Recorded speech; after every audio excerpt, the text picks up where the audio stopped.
60 doctor और intern की बात जो सामने आ रही थी, अब तक आपको किसी ने भी उनका नाम नहीं बताया था।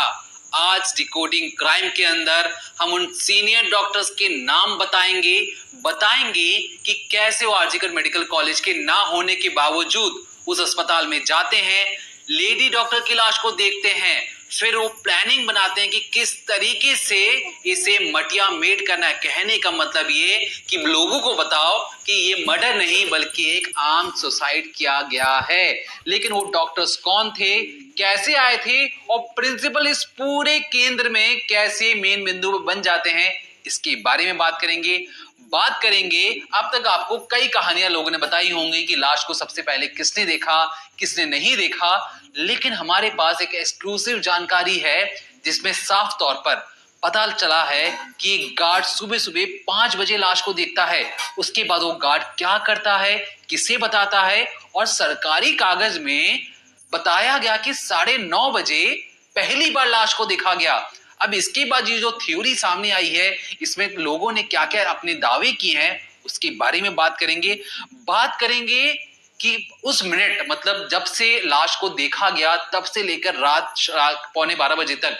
कब तक किस टाइम पर क्या क्या चीजें हुई हैं। आप जानकर हैरान हो जाएंगे कि कैसे एक अस्पताल के अंदर मौत होने के बाद, सरकारी अस्पताल में मौत होने के बाद, कैसे कागजी कार्रवाई में पूरी जो कहानी है ये कहीं ना कहीं सबूत मिटाने के लिए पूरे कृत्य किया जाता है। और इस पूरे केंद्र बिंदु पर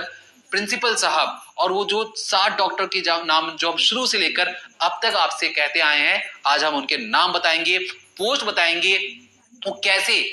बंगाल सरकार के साथ जुड़े हैं और क्यों इतने खास हैं कि उनका नाम सरकारी कागज पे तो आया ही नहीं है। जूनियर डॉक्टर्स के नाम तो अब कल सीबीआई उनको उठाकर भी ले गई है, लेकिन जूनियर डॉक्टर्स के नाम आगे, उन सीनियर डॉक्टर्स के नाम कहाँ है और कैसे वो लीपापोती कर रहे हैं, उसके बारे में बात करेंगे आज। तो ये जो कोलकाता मर्डर केस है जो डॉक्टर के साथ हैवानियत की गई, वो दिन ब दिन उलझता जा रहा है। कल सीबीआई ने अपनी स्टेटस रिपोर्ट भी सौंपी है कोर्ट को, जिसमें उन्होंने गैंग रेप की बात को नकारा है। लेकिन यहाँ पर हमने आपसे पहले ही बताया था कि ये जो केस है इसमें संजय रॉय जरूर शामिल है, लेकिन कुछ ऐसे भी लोग हैं जिन्होंने एविडेंस मिटाने की कोशिश की है, कुछ ऐसे भी लोग हैं जिन्होंने ये कोशिश की है कि हॉस्पिटल का ये राज कभी बाहर ना पाए, कुछ ऐसे डॉक्टर्स हैं, ऐसे इंटर्न हैं, ऐसे जूनियर्स हैं, या यूं कहिए वहाँ के एचओडीज हैं जिनका ये मानना था कि ये केस दब जाना चाहिए, मीडिया में इसको नहीं आना चाहिए, लोगों को नहीं पता लगना चाहिए। और वो जो लड़की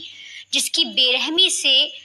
हत्या कर दी गई, पहले उसका रेप किया गया, उस लड़की की मौत को एक आम मौत बता देना, यूं कह देना कि उसने खुद ही मौत का रास्ता चुना है, उन लोगों के नाम क्या है। लेकिन इसमें सबसे पहले मैं आपको बता दूं कि अभी भी जो टाइमिंग है उसको लेके बहुत सारे कंफ्यूजन चल रहे हैं। जो रिपोर्ट सौंपी गई है उसमें अभी भी 9:30 का टाइम बताया गया है कि 9:30 बजे पहली बार लाश देखी गई, जबकि हमारे पास एक रिपोर्ट है जिसमें एक सिक्योरिटी गार्ड ने दावा किया है कि लाश को 5 बजे उसने